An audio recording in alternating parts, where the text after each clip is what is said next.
Hello and welcome to Fundamentals of Reinforcement Learning video series part 1. In this video series we are going to discuss the fundamentals and basics of reinforcement learning, and we will also be implementing an algorithm of reinforcement learning on a toy example just for a good understanding of reinforcement learning, and the implementation will be completely in NumPy from scratch.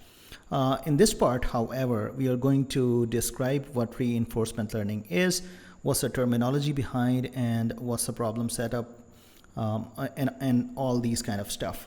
So let's start. What is reinforcement learning? So reinforcement learning is basically learning what to do, how to map situations to actions so as to maximize a numerical reward. So there is a term numerical reward. And this definition is by the famous book written by Sutton and Bartow. So it's a really great kind of book on reinforcement learning. One may think that what's the difference between reinforcement learning and other traditional machine learning frameworks like supervised learning and unsupervised learning, how reinforcement learning is different from that? Well, I would say that the learner here is not told which actions to take. There are certain actions that a learner is going to take, and nobody is guiding what actions the learner, or sometimes called the agent that we will be describing later, is going to take. Instead, the learner has to discover the actions that yield the best reward or the most reward by trying them. Again, this is from the book by Sutton and Bartow. So what basically happens is there is some agent or learner, and there is some environment. So agent and environment.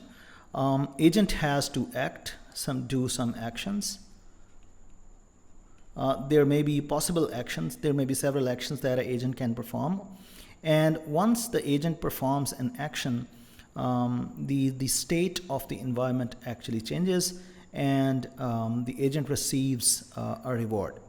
Reward might be positive, that means the action was good, maybe locally good, and the reward might be negative, which means the action was locally bad. By locally, I mean maybe at a particular action immediately you get a reward, the agent gets a reward that is great, but then afterwards that action actually was a bad action to reach the end goal. So so in contrast, if you see in, for example, supervised learning, in supervised learning there is a system, let's say a model. There is a model, and there is a data point, let's say xi, some data point, and the model has to produce some, for example, value, let me call that yi, and if the model produces a value yi which is not the value that was there that it should produce, then the model is punished, or the weights are readjusted and stuff like so. But what happens here is you present a data point along with the desired output. So what do you really want to? So that's the desired output yi, where this yi hat might be the output that basically is generated by the model.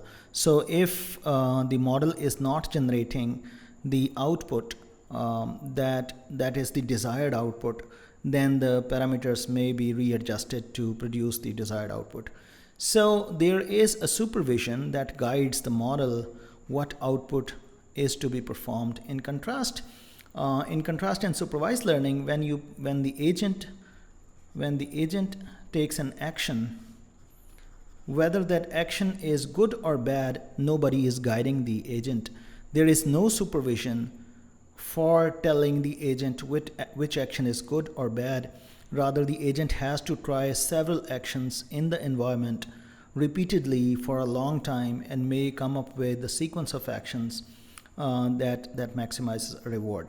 So in supervised learning, there is some training data or the supervision data that actually guides what to do. In reinforcement learning, however, there is no training data. The agent has to act in the environment, and based on the trial and error, so the agent has to try a lot of actions, different actions, maybe randomly, or there may be a policy for actions. And based on the rewards it receives in the long run, it has to decide what actions were good or bad. So there is no training data in reinforcement learning in contrast to supervised learning. Also, in unsupervised learning, what really happens in unsupervised learning is that there are a lot of data points, let's say x1, x2, x3, xn. There may be several data points, and the goal is to find out a structure to make the subgroups, maybe 2 or 3 or 4, or maybe k subgroups. So maybe some of the data points from these, based on their homogeneity inside the structure, some of them may fall in group 1, and the other may fall in group 2. Maybe the rest fall in group 3 if the value of k, for example, is 3. So the idea here is to discover structure, homogeneity, or similarity among the data points and make the groups. And that discovery of that structure may be helpful on its own to describe the data, to get a better understanding of the data, or it may be a pre-processing for some other tasks. Again, the goal of reinforcement learning is not solely to get the structure of the data. Actually, there is no data. There is no data at all to start with in reinforcement learning. So, however, along with the learning phase, if the agent actually defines some similarities among different actions and reward pairs and stuff like so, and make these groupings, then this unsupervised learning may act as a phase in the bigger picture of reinforcement learning. But reinforcement learning in its own is really different from both supervised learning and unsupervised learning. If you, for example, interested in one word difference of reinforcement learning than the other, then I would say there is no data to start with. No data to start with. No guide, no data. You have to act, and based on your actions, you have to receive rewards, and based on your rewards, in the long run, you have to determine which actions should you take next time and what actions you should. Next, we turn our attention to some of the important terminology related to reinforcement learning. The very first term that you, or one most important term that you might hear again and again in the context of reinforcement learning is the agent. Agent, or sometimes called the learner. Agent is an object in reinforcement learning framework, is an object that actually learns how to act rationally. So agent perform different actions, receive rewards, and when perform an action, the agent will be in another state, and in another state it has to perform some actions based on some possible available actions, and it has to select the action sequences to reach a particular goal that the sequence of action is actually the most rewarding. It has the maximum reward, where the reward is a term, it's a numerical number that we'll define later on. For example, consider a problem where there is a robot. Let's say there's a robot, and the robot has to, the robot has to walk walk on a particular, on a particular environment or ground. Let's say on this ground, there are certain stations on this ground. If the robot actually lands on those stations, the battery of the robot gets charged, and there are other certain stations. For example, there are other such stations. If the robot lands accidentally there, it actually discharges the battery of the robot. So, and suppose the robot has to walk in this environment, and the goal is to reach a particular state or a particular position. And whenever the battery of the robot is discharging, the robot also has to find out a particular place to charge it, and then continue its journey.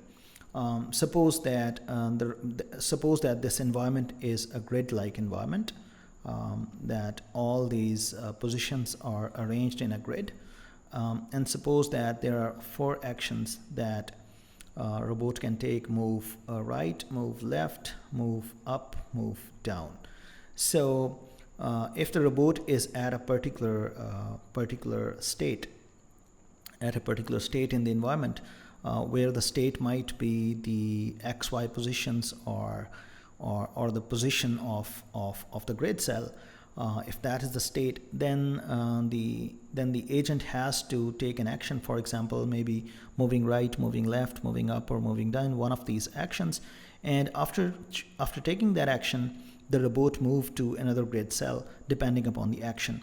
So the state changes. The robot now will be in a new state, and in the new state, it will get a reward if the state is a charging state, or it may get a punishment, which is a negative reward if the state is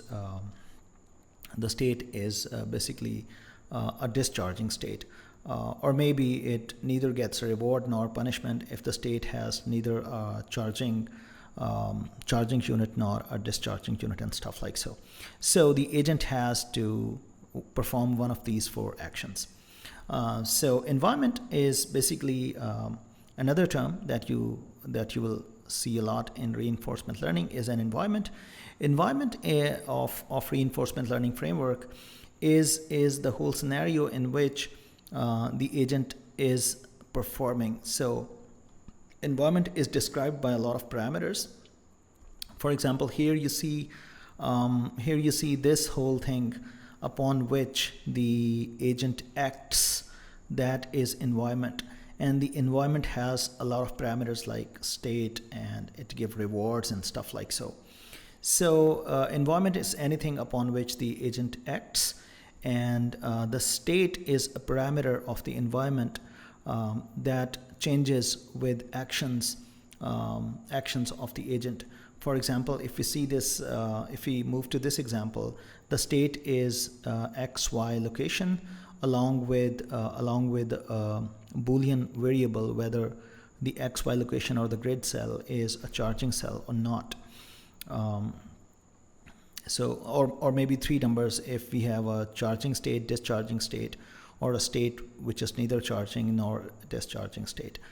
So in that case, if the agent performs an action, it will go from one state to another state. In another state, after visiting another state, the agent basically receives a reward depending upon what state it was. So the state basically is parameter of the environment. If the state changes, the environment changes for the agent. So agent observes a new state and receives a reward based on its action. A different action may lead to a different state of the environment and a different observation. Yeah. So again, the action is the property of the agent. Like our example of robot, action might be moving left, moving right, moving up or down, and stuff like so. So action, there may be several actions on a particular state, and sometimes the set of actions, they are not same for all kind of states of the environment. In some states of the environment, you have some allowable actions, and in other states of the environment, you have other allowable actions and stuff like so. So whereas state is basically the parameter of environment, action is the property of the agent. Another very important parameter is transition. Transition is when an agent performs an action, it make a transition from one state to other state. For example, if the agent was in state 1 of the environment and perform a particular action in state 1, let's say there are several actions, A1, A2, A3, and several actions, let's say K. Let's say there are K actions allowable at state 1. Each action may lead to a different state of the environment. Then by taking an action, the agent transits from one state to another. And the agent may transit from one state to itself depending upon certain actions. So transition is basically changing the state, or maybe staying in the same state, but it is jumping, it is taking one jump based on the action. Transition probability in certain cases, in most of the cases, the transition probabilities are available. And basically, if the transition probabilities are available, then and the system is not very large scale system, you have not a huge number of states, and you have a few number of states, few number of actions, and the transition probabilities are available, then an optimal policy, or basically the guideline or the path or the sequence of actions, can be learned through dynamic programming. So what transition probability is, if you are in state I, if the agent is in state I, and there are a certain set of actions, then what's the probability that the agent will shift from state I to state J? So that's the transition probability. Obviously, the transition probability depends upon the action. So what is the action? So for example, if you switch from Si to Sj, then there's a particular action that actually leads to that. And sometimes this probability distribution or transition probability is given. And if whenever available for small kind of problems, the whole problem can be tackled optimally using dynamic programming. But the problem is for large scale systems where huge number of states, huge number of actions, transition probabilities are rarely available, and they must be learned by performing a lot of actions, and that's what the primary goal of reinforcement learning. Immediate reward is something that the agent receives based on an action. So for example, if the agent is in state Si and performs an action AK and go to state Sj, then by performing an action at Si, performing an action AK, you will go to state Sj, and at Sj, by performing an action AK on state Si and now observing Sj, you will receive a reward, and that is this R. This reward might be is a scalar. It might be a positive number, it might be a negative number, or it may be 0. So that basically is a function which depends upon the current state of the agent and the action that it takes. It depends upon that. So immediate reward. And several times the average reward basically is the reward on the long run. So you, for example, make a lot of transitions. So the first transition, you switch from state S1 to some other state, S2 maybe. In the second transition, you might go to S2 to S9. In the third transition, you may go to, and obviously by taking some action, you go to this state. By taking some action, you go to S9. And then in the third transition, you go to S9 to, let's say, S13. The average reward is basically the rewards, all these rewards that you perform this, divided by the total number of steps or the total number of transitions. That is called the average reward, and sometimes denoted as reward in the long run, or also sometimes called the value in the long run for a particular state. So for example, if agent is in state Si, then in the long run, if the agent from Si take a lot of transitions, different transitions, on average what will be the reward it will get, depending upon all kind of actions, trying all different kind of actions several times and stuff like so. So that's the idea of average reward. Discounted reward, however, is to basically keep the reward, immediate reward. So for example, if the agent is in SI, performs an action AK and go to SJ, then receives a reward like this, that's a reward. Then that's the immediate reward. Then what you do is you basically go to SJ then and perform different actions, maybe a P, and go to some other state, for example, let's say SQ, and you have this kind of reward. Then from SQ you perform, let's say, action AI, and you go to, for example, ST, and you get this reward and so on. So as you move in future, you discount your reward with some number, let's say alpha, and let's say this is alpha square and so on. As you move in future, so if you are now sitting in state SI, all the other states that you might visit in future, they will be discounted based on the uncertainty of environment, because in future what is going to happen, we are really uncertain about that. So the rewards that are distant in future, more distant in future, they should contribute a few to the average reward. And that idea, basically very intuitive idea, is the idea of discounted rewards. One more important terminology related to reinforcement learning is Markov-Decision process. Markov-Decision process is that, in a very layman term, the Markovian property of the system on which the reinforcement learning problem lies. The Markovian property is wherever the future of the agent, the future where the agent will move, completely is decided by the current state. So if you are in state SI, then the whole policy or the whole future will be decided based on SI, and by not taking into account by which path we actually reach to SI.